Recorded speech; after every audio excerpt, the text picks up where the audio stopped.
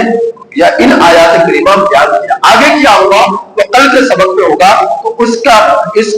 اس کا بیان جب وہ اپنے رات سے نکل کر بازار کی طرف گیا اور جا کر خرید و فروخت کی، یہاں تک میں نے بیان کیا۔ کیا بیان کیا؟ فَبَعَثُوا أَحَدَكُمْ، بس بھیجو تم اپنے میں سے ایک کو، بِوَارِثِكُمْ آتی اپنا یہ سکہ چاندی کا لے کر، إِلَى الْمَدِينَةِ شہر کی طرف، فَلْيَنْظُرْ اور چاہیے کہ وہ دیکھے، خریدنے والا سکہ جو لے کر جا رہا چیزیں خریدنے والا کھانے پینے کی، اسے چاہیے کہ وہ دیکھے أَيُّهَا أَزْكَىٰ کون سی چیزیں زیادہ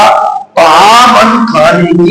کھانے کے اعتبار سے پاکیزہ یعنی حلال ہے۔ فَلْيَأْتِكُمْ بِرِزْقٍ مِّنْهُ بس چاہیے کہ وہ لے آئے اس سکے کے ذریعے پاکیزہ رزق، وَلْيَتَلَطَّفْ اور دکاندار کے پاس جب جائے تو نرمی سے بات کرے، نرم لہجے میں بات کرے، اونچی آواز سے بات نہ کرے، آہستہ آواز سے بات کرے، کہیں اس کے اونچی آواز سے بات کرنے سے لوگوں کو پتہ نہ چل جائے، لوگوں کو پتہ نہ چل جائے، اس لیے ذرا نرمی سے بات کرے، آہستہ آہستہ آواز سے بات کرے دکاندار سے جب خرید و فروخت کرے۔ وَلَا يُشْعِرَنَّ بِكُمْ أَحَدًا اور تم میں سے کسی ایک کے بارے میں مظاہر کسی ایک کا اظہار نہ ہو جائے، کسی ایک کے بارے میں پتہ نہ چل جائے شہر والوں کو، بادشاہ کے جو حواریوں کو، بادشاہ کے لوگوں کو، اس وقت کے ظالم جو مشرک لوگ تھے ان لوگوں کو کسی کو پتہ نہ چل جائے ہمارے بارے میں، تو اس وجہ سے ذرا آہستہ آہستہ بات کرے، نرم انداز میں بات کرے کہ کسی ہم میں سے کسی ایک کے بارے میں بھی کسی کو پتہ نہ چل جائے۔ انہم ان یظہروا علیکم بے شک وہ لوگ ان لوگوں کو اگر تمہارے بارے میں معلوم ہو گیا، یعنی تمہارا اظہار ہو گیا، تمہارے بارے میں پتہ چل گیا، تو پھر یاد رکھنا یرجموکم وہ تمہیں سنسار کر دیں گے یا پھر تمہیں مجبور کریں گے، او یعیدوکم فی ملتہم کہ وہ اپنے مذہب میں تمہیں واپس لوٹا دیں، یعنی تم دوبارہ کافر ہو جاؤ، مشرک ہو جاؤ، یا تو تمہیں سنسار کر ڈالیں گے یا پھر دوسری آپشن یہی ہوگی کہ تمہارا مذہب دین سے تمہیں دین برحق سے تمہیں پھیر ڈالیں۔ اگر ایسا ہو گیا تو پھر تم کبھی بھی فلاح نہیں پاؤ، کامیاب نہیں ہوگے۔ وَلَن تُفْلِحُوا إِذًا أَبَدًا اگر انہیں معلوم ہو گیا شہر والوں کو، بادشاہ کو، تو پھر تمہیں وہ یا تو تمہارے دین سے پھیر دیں گے یا پھر تمہیں سنسار کر دیں گے، اور اگر تمہیں تمہارے دین سے پھیر دیا گیا تو پھر تم کبھی کامیاب نہیں ہو سکتے۔ گویا کہ سب سے بڑی کامیابی یہ ہے کہ انسان ایمان کی حالت میں دنیا سے چلا جائے، جس کا جو ایمان سے خالی ہو کر، ایمان سے محروم ہو کر موت کا شکار ہو گیا، یہ شخص کے لیے ہمیشہ کے لیے بربادی، کامیابی نہیں، تصور ہی نہیں کامیابی کا۔ اگر کلمہ گو ہے اور لیکن ہے گنہگار پھر بھی کامیابی کی امید ہے، اللہ کو نہیں معلوم کہ کون سی اس کی ادا پسند آ جائے اور اللہ پاک اس کی مغفرت فرما دے، لیکن مشرک کے بارے میں دو ٹوکے فیصلہ فرما دیا کہ اللہ ان شرک لظلم عظیم، ایک تو شرک یہ ظلم عظیم ہے، سب سے بڑا ظلم اللہ کی ذات سے بات افعال کے ساتھ کسی اور کو شریک ٹھہرانا ہے، اور مشرک جس کے اندر ایمان نہیں، جس کے اندر ایمان نہیں، ایسے شخص کو اللہ کبھی جہنم سے نکالے گا۔ یہ میرے رب کا دو فیصلہ، جس میں ایمان نہیں ہے اسے کبھی بھی جہنم سے نہیں نکالے گا۔ حضرت ابو طالب کے بارے میں نبی کے چچا ہے، بہت ساتھ دیا، زندگی بھر ساتھ دیا، لیکن ایمان نہیں لایا تو انہیں بھی کبھی جہنم سے نہیں نکالا جائے گا۔ کفر کی حالت میں موت آئی تو لیکن اس کی نیک نامی کی بنا پر، نبی کے ساتھ حسن سلوک کی بنا پر، نبی کے آگے ہاتھ بننے کی بنا پر، آپ صلی اللہ علیہ وسلم خرچ کرنے کی بنا پر، خیال کرنے کی بنا پر، کافر کے سامنے جو ہے نبی کے آگے ڈھال بن کر کافر کے سامنے جو کھڑے رہے ایک زمانہ تک، اس وجہ سے اللہ پاک جو آپ کو عذاب دیں گے وہ عذاب تخنوں تک آئے گا، جہنم کی آگ میں تخنوں تک ان کے پاؤں کو جلایا جائے گا، لیکن اس کی تکلیف پورا وجود محسوس کرے گا۔ اور جہنمیوں میں سب سے ہلکا ترین عذاب حضرت ابو طالب کو، تو لیکن ایمان نہیں لائے اس وجہ سے کبھی اپنے جہنم سے نکالا نہیں جائے گا. تو اس وجہ سے ہمیشہ ہمیں یہ دعا کرنی چاہیے اللہ ہم سب کا خاتمہ ایمان پر فرمانا, ہم سب کا خاتمہ ایمان پر فرمانا, ایمان سے کہیں محرومی کا حالت دنیا سے رکھے. اب یقیناً ایمان آپ کا تبھی مضبوط رہے گا جب اعمال آخرت میں آپ اپنی زندگیوں کو مزین کریں, اعمال نیک کاموں کے ساتھ اپنے آپ کو جوڑے رکھیں گے, نیک لوگوں کی صحبتیں اپنے ساتھ رکھیں گے, نیک لوگوں کی دوستیاں اپنے ساتھ رکھیں گے, اللہ کے گھروں کو آباد رکھیں گے, علماء سے تعلق رکھیں گے, مدارس سے تعلق رکھیں گے, مساجد سے تعلق رکھیں گے, مراکز اسلامیہ سے اپنا تعلق رکھیں گے, تو آپ کی یہ نیکیاں آپ کو کفر سے بچائے رکھیں گے, آپ کی یہ صحبتیں آپ کو شرک سے بچائے رکھیں گے. اگر آپ نے نیک لوگوں کی صحبتیں اختیار کی, نیک لوگوں سے دوستیاں نہ رکھی, مساجد سے اپنا آپ کو دور رکھا, پھر کوئی دعوے سے بھی کوئی اس کی توقع نہیں کی جا سکتی کہ ایمان ہی کی حالت میں موت آئے. ایمان تازہ رہتا ہے, ایمان کو خوراک ملتی رہتی ہے نیک لوگوں کی صحبتوں کی بنا پر, اللہ کے گھروں میں آپ کو نفس کی بنا پر, اور مدارس کے لوگوں سے محبت کرنے کی بنا پر, مراکز اسلامیہ میں جو ہے تعلق رکھنے کی بنا پر آپ کا ایمان مضبوط رہے گا, اسے خوراک ملتی رہے گی انیک کاموں کی وجہ سے, اور تقویت ایمان کو پہنچتی رہے گی. تو پھر اللہ تعالیٰ کی ذات سے امید ہے کہ ایمان کی حالت میں بہت آسان. لیکن اگر ایسا نہیں ہوا تو پھر کچھ نہیں کہا جا سکتا. لہٰذا اللہ پاک کا ہمیشہ عافیت کی دعا مانگے, اللہ پاک سے ایمان کی سلامتی کی دعا مانگے, اللہ پاک سے دعا ہے کہ اللہ تعالیٰ نے ان آیات کریمہ کی کافی سمجھ نصیب فرمائے.